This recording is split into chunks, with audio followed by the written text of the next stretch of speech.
मेरे साथ एक बुज़ुर्ग हैं और ऑफ द रिकॉर्ड इनसे बात हो रही थी और इनका ये कहना था कि हम ज़रूर जो डैम बने उनके बिल्कुल ऊपर सर, बात करेंगे। बिल्कुल अंकल, जी।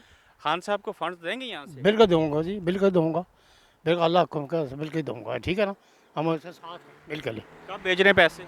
बस जितना मेरे हो सकता मैं दे अच्छा, सकता। अगर यही बात आसिफ अली ज़रदारी साहब या नवाज़ शरीफ साहब कहते कि पैसे दे, तो आप फिर भी देते? मेरा आदमी मैंने उनको नहीं दे सकता, उन्होंने देर खाया हुआ है ना। उन्होंने थोड़ा पैसा नहीं मारा हुआ, बाद में खुला मारा हुआ, ठीक है ना? उनको देने का क्या ज़रूरत है? वो मंगन में तो उनको क्या तुमको कहता हूँ भाई। और ये एक बंदा अच्छा बंदा है ये तो। अच्छा, इमरान खान कैसे अच्छा बंदा है और अच्छा बाकी बुरे? बंदा है, हर काम करेगा जी, ठीक है ना?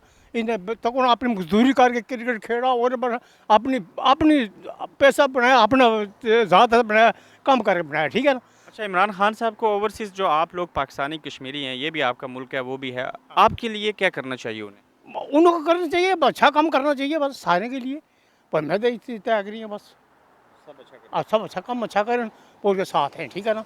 हर बंदा पब्लिक, हर पब्लिक साथ है उसके, ठीक है ना? तमाम साथ उसके साथ रहूँगा, तो हम सपोर्ट करेंगे उसकी। सपोर्ट ये करेंगे। जिस वाला मतलब डैम कुछ करे ना, हम सपोर्ट करेंगे ज़रूर। सपोर्ट करेंगे। हाँ, अल्लाह ना करे, ज़रूर सपोर्ट थैंक यू, करूँगा। हाँ, थैंक यू, शुक्रिया। ओके जी, मेहरबानी। ओके।